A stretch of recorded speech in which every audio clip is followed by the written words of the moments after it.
Hello friends, English academic YouTube channel में आप सभी का स्वागत है। यदि अभी तक आपने हमारे चैनल को सब्सक्राइब नहीं किया है तो मेरी आप सभी से रिक्वेस्ट है कि हमारे चैनल को सब्सक्राइब करें और बेल आइकन को प्रेस करें ताकि आगे आने वाली सभी वीडियोस की अपडेट्स आप तक पहुंचती रहे। मैं अभी तक 2 टॉपिक्स के वीडियोस अपलोड कर चुकी हूँ, सब्जेक्ट वर्ब एग्रीमेंट्स और नाउन। यदि आप फर्स्ट टाइम आज इस वीडियो को देख रहे हैं तो मेरी आपसे रिक्वेस्ट है कि सबसे पहले आप हमारे सब्जेक्ट वर्ब एग्रीमेंट के वीडियो को देखें, क्योंकि वहीं से इस टॉपिक के रूल्स कनेक्ट हैं। इसके अलावा हमारे 3 पार्ट्स जो मैं अपलोड कर चुकी हूँ उनकी वीडियोस देखें, क्योंकि आज हम प्रोनाउन की 4th पार्ट्स को अपलोड करने जा रहे हैं, जो हमारा आज का लास्ट टॉपिक है, लास्ट पार्ट है। हमारा टॉपिक आज का है डिस्ट्रीब्यूटिव प्रोनाउन। नाम से ही एक्सप्रेस हो जाता है कि डिस्ट्रीब्यूटिव, किसी चीज़ को डिस्ट्रीब्यूट करना, बांटना। कोई चीज़ अलग अलग कर देता है। एक होता है कि ग्रुपिंग में होता है, कलेक्टिव नाउन जिसे होता है, जिसमें कोई भी चीज़ कलेक्ट हो रही होती है, जिसमें 5-6 लोग, 2 से अधिक लोग कलेक्ट हो रहे होते हैं। वहीं डिस्ट्रीब्यूटिव में हो जाता है कि वो लोग अलग अलग हो जाते हैं।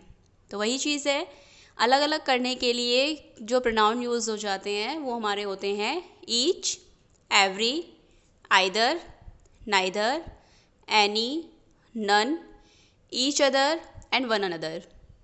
वन अदर और ईच अदर एक दूसरे के ऑपोजिट होते हैं। जहाँ ईच अदर नहीं आ रहा वहाँ वन अदर आ जाएगा, और जहाँ वन अदर नहीं आना वहाँ ईच अदर हो जाता है। यहाँ इस चीज़ के 2 पॉइंट्स होते हैं, 2 नोट्स होते हैं जिनको आप डाल सकते हो, नोट करके ही कर सकते हो आप इन चीज़ों को।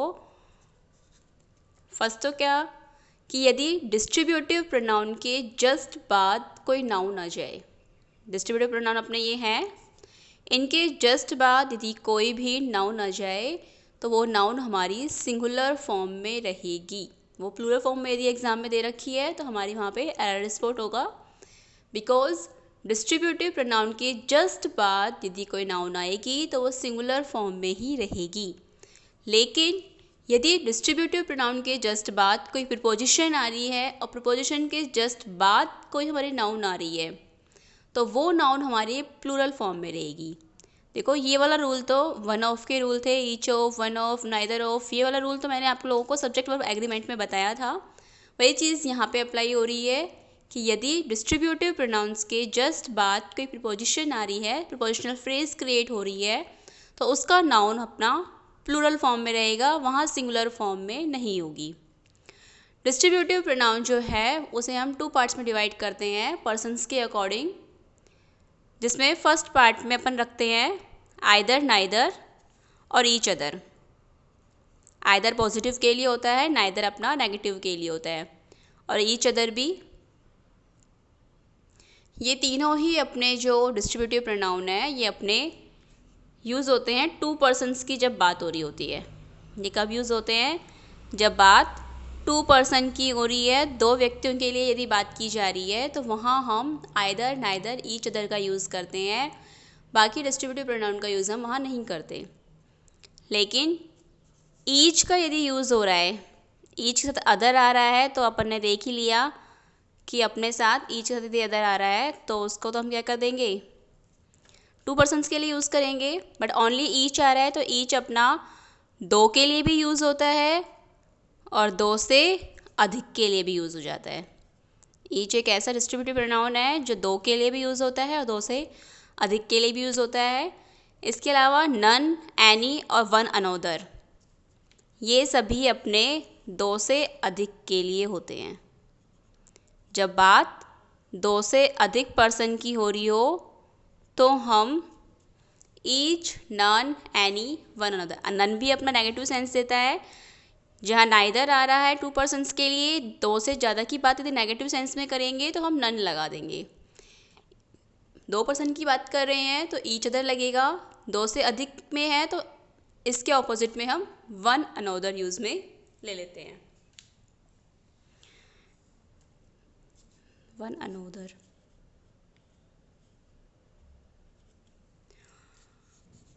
ठीक है, एग्जाम्पल से देखिए। None of these 2 girls is curious to meet our new dance teacher. curious होता है एक्साइटमेंट जिसे हम बोलते हैं ना, जिज्ञासा. none of these two girls. अब यहाँ पे देखिए वही चीज़, none आ रहा है, डिस्ट्रीब्यूटिव प्रोनाउन है, उसके जस्ट बाद प्रीपोजिशन आ रहा है, देन अपनी नाउन कैसी आ गई, प्लूरल फॉर्म में, जैसा कि यहाँ बताया था. सेकंड यही चीज़ यहाँ फॉलो हो रही है कि नन आ रहा है, उसके बाद जस्ट बाद हमारा नाउन नहीं आया, इसके जस्ट बाद हमारा प्रीपोजिशन आया है, मतलब प्रीपोजिशनल फ्रेज क्रिएट हुआ है, इसलिए हमारी जो नाउन है वो कैसी आई है, प्लूरल फॉर्म में आई है. बट वर्ब तो कैसी रहेगी अपनी, सिंगुलर रहेगी. ओके, दो की बात हो रही है, बट नन के लिए हमें पता है कि दो से ज़्यादा की बात करते हैं तो नन लगाते हैं. दो की बात कर रहे हैं तो हमारे लिए नन नहीं लगेगा, बल्कि नन का ऑपोजिट क्या हो जाएगा नेगेटिव फॉर्म में, नाइदर.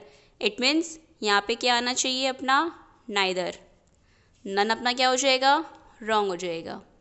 यहाँ पे हमारी एरर हो जाएगी, बिकॉज यहाँ पर हम बात कर रहे हैं टू पर्सन्स की, और जब डिस्ट्रीब्यूटिव प्रोनाउन यूज़ हो रहे हो तो टू पर्सन्स के लिए हम नाइदर यूज़ करेंगे, जबकि दो से ज़्यादा की बात, यदि यहाँ 3 गर्ल्स 4 गर्ल्स 5 गर्ल्स हो रहा होता तो हमारा ये सेंटेंस करेक्टली हो जाता.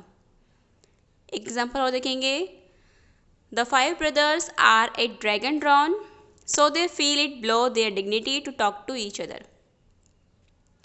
5 ब्रदर्स हैं, वो ड्रैगन ड्रॉन पे हैं, मतलब कि आपस में थोड़ा सा गुस्से टाइप में है, इसीलिए दे feel it blow their dignity, और ये चीज़ वो क्या कर रहे हैं, अपनी डिग्निटी को फ्लो कर रहे हैं ईच अदर, एक दूसरे से बात करने के लिए.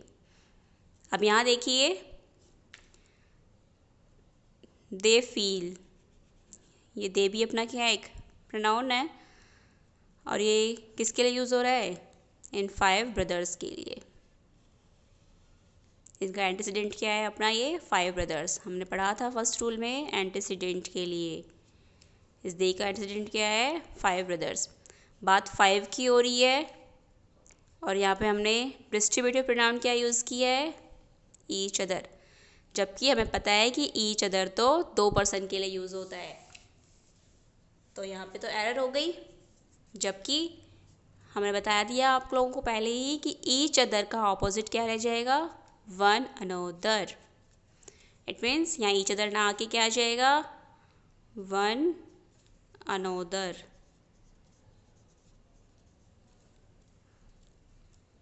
आई थिंक आपको समझ में आया होगा ये चीज़, कि जब दो की बात होगी तो ये 3 प्रोनाउन यूज़ होंगे, दो से ज़्यादा की बात होगी तो ये 4 प्रोनाउन यूज़ होंगे. इसके अलावा नेक्स्ट हमारा रूल आएगा रिलेटिव प्रोनाउन का.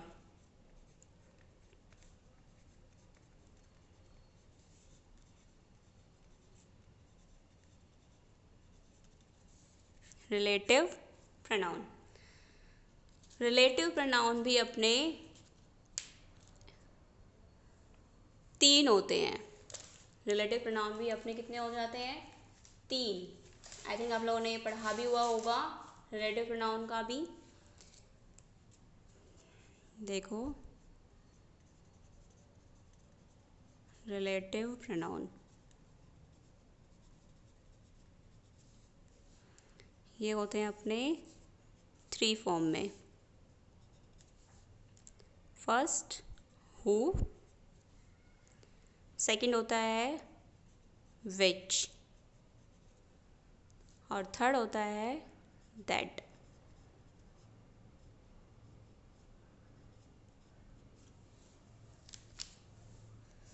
हु हमेशा कहाँ यूज़ होता है, ह्यूमन बींग्स के लिए, व्यक्ति के लिए हम क्या यूज़ करते हैं, हु. जबकि विच यूज़ होता है अपना नॉन ह्यूमन के लिए.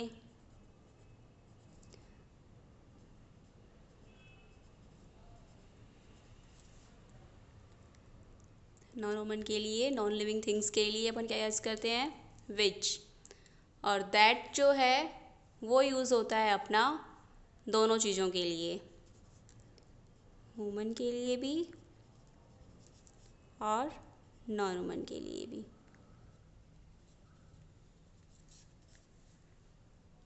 इन दोनों के लिए होता है। हु का यूज़ तो बहुत रेयरली होता है बिकॉज ये ह्यूमन बींग्स के लिए होता है, यहाँ को इतनी प्रॉब्लम्स नहीं होती।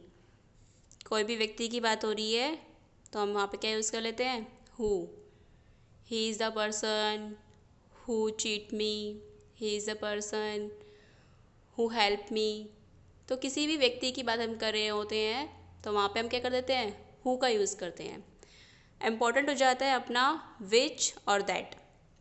ये विच और दैट मोस्ट इम्पॉर्टेंट होता है, एरर अपनी यहीं से निकल के आती है। इसमें भी दो चीज़ें होती है, दो कीवर्ड्स होते हैं।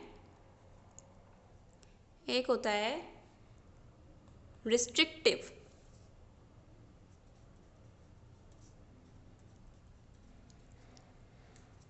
Restrictive relative clause.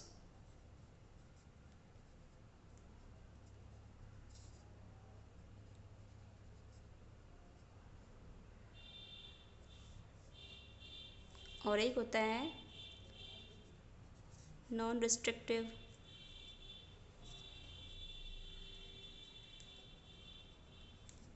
Relative clause.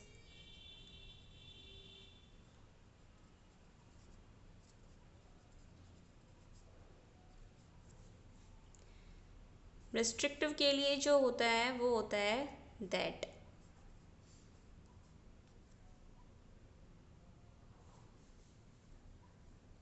Non restrictive के लिए हो जाता है विच। देखिए इस चीज़ को समझिए, रिस्ट्रिक्टिव क्या है और नॉन रिस्ट्रिक्टिव क्या है। जब कोई सेंटेंस में दो क्लोज जुड़े हुए होते हैं, यदि दोनों क्लोज का कनेक्टर अपना दैट है या विच है, तो दैट यदि कनेक्ट किया हुआ है इसका मतलब हो गया कि दोनों ही क्लोज हमारे इंपॉर्टेंट है। एक को भी स्किप कर देंगे तो सेंटेंस हमारा खराब हो जाएगा। बट नॉन रेस्ट्रिक्टिव का मतलब है कि यदि विच के साथ का कनेक्ट किया हुआ क्लोज हम हटा दें तो भी हमारे मेन सेंस में कोई चेंजेस नहीं होगा।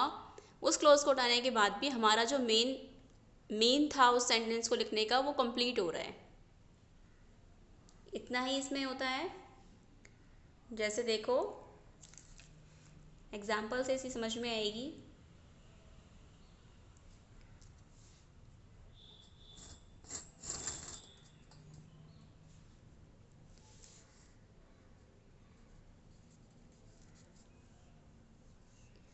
The earth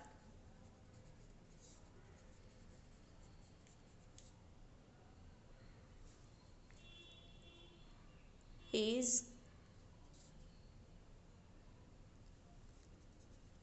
the only planet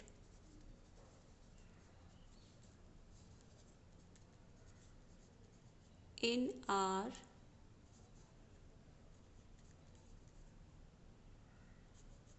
solar system। एक मिनट,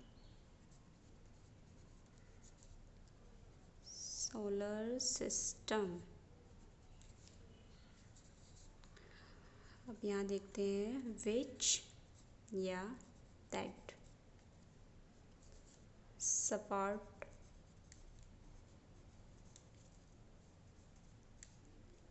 लाइफ। विच और that support life. The earth is the only planet. Earth कैसा प्लैनेट है इन आवर सोलर सिस्टम, हमारे सोलर सिस्टम में। विच या दैट सपोर्ट लाइफ, जो life को support करता है। यदि सपोर्ट लाइफ को हम यहाँ पे देखो, द अर्थ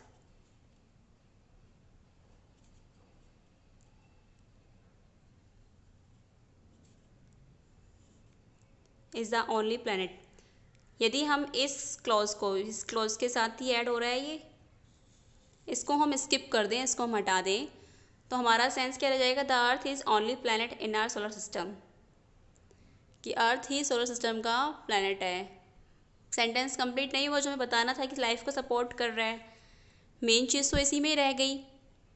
मतलब हमारा यदि हम इस क्लॉज को जो विच और दैट से हमारा कनेक्ट हो रहा है, इसको हम स्किप कर देते हैं, इसको हम हटा देते हैं यहाँ से, तो हमारा जो इस सेंटेंस को लिखने का मेन रीज़न था, मेन सेंस था, वो तो कंप्लीट ही नहीं हो रहा।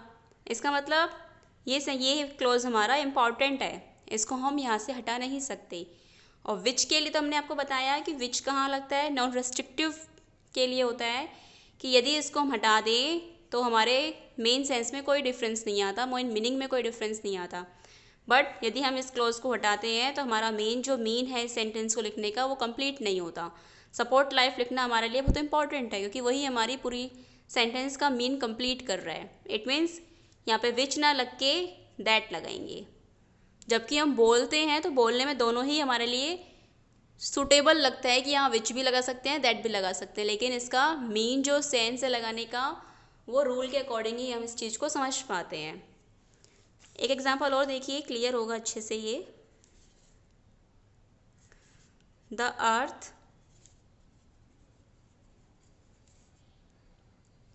Which is the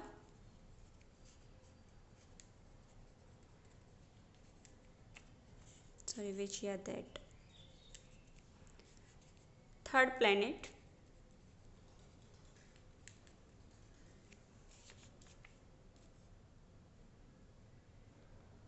from the sun.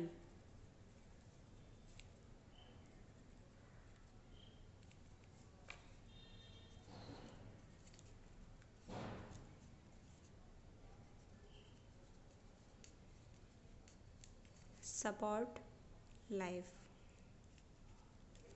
देखिए, द अर्थ पृथ्वी। अब देखिए यहाँ से विच कनेक्ट हो रहा है, which is the third planet from this sun. ये अपना एक क्लॉज रेडी हो गया विच से लेकर और यहाँ तक का। यदि हम यहाँ पे इस क्लॉज को स्किप करते हैं, हटाते हैं, तो हमारा मीन क्या निकलेगा, the earth support life. Prithvi he life को सपोर्ट कर रही है। ज़रूरी नहीं है हमारा इस सेंटेंस को बोलना, जो हम कहना चाह रहे थे वो चीज़ तो हम इतनी सी बात में भी कह पा रहे हैं। ठीक है, इसका मतलब यदि हम इसको स्किप कर भी देते हैं तो भी हमारा मेन जो सेंस है कहने का वो हमारा स्किप नहीं हो रहा। तो मतलब यहाँ पर यदि हम दैट नहीं लगा सकते, कि दैट का मतलब तो ये होगा, दैट हम तब लगाएंगे जब उस सेंटेंस को हम स्किप ना कर पाएँ। दैट लगाना ज़रूरी तब कब हो जाता है कि उस क्लोज को हम हटा नहीं सकते, वो हमारे लिए इम्पॉर्टेंट होता है। जैसे हम यहाँ पर था सपोर्ट लाइफ, यहाँ ये हमारा कहना ज़रूरी था क्योंकि इसके बिना ये सेंटेंस कंप्लीट नहीं हो रहा था। बट यहाँ पे यदि हम इस सेंटेंस को स्किप कर देते हैं, हटा देते हैं, तो भी हमारा जो कहने का मेन सेंस है वो हमारा कंप्लीट हो रहा है। देखो यहाँ पे एक चीज़ और है कि विच का क्या होता है पैटर्न, कि एक सेंटेंस आता है, एक वर्ड आता है, उसके बाद अपना विच लिखा हुआ होता है, विच का क्लोज होता है, देन कोमा लग के फिर सेंटेंस कंप्लीट होता है। विच वाले क्लोज को हम सेपरेट करते हैं कोमा से। कभी भी विच का जब यूज़ किया जाता है तो उस क्लोज को हमेशा सेपरेट किया जाता है कोमा लगा के। जबकि दैट से कोई वर्ड कनेक्ट किया जाता है, कोई क्लॉज कनेक्ट किया जाता है, तो वहाँ कोमा का यूजेस नहीं होता। तो एक चीज़ ये भी है जिससे हम सेंटेंस को पहचान सकते हैं। बाकी ये चीज़ इंपॉर्टेंट हो जाती है विच और दैट का, क्योंकि ये चीज़ पहचानने में बहुत रेयरली होती थी। हमें सेंटेंस क्लियर है, हमें रूल क्लियर है, तो ही हम इस रूल को पहचान पाते हैं। एंड आई थिंक आपको ये चीज़ समझ में आ गई होगी। प्रोनाउन के जितने रूल्स थे वो सब मैंने यहाँ भी 4 पार्ट्स में एक्सप्लेन कर चुकी हूँ। इसके बाद हम आगे अब टेंस के वीडियोस स्टार्ट करेंगे, क्योंकि वो हमारा बेसिक हो जाता है। उसको समझने के बाद ही हम बाकी के और ग्रामर के पॉइंट्स को समझ पाएंगे। आज की वीडियो पसंद आई हो तो लाइक और शेयर करना ना भूलें। Thank you.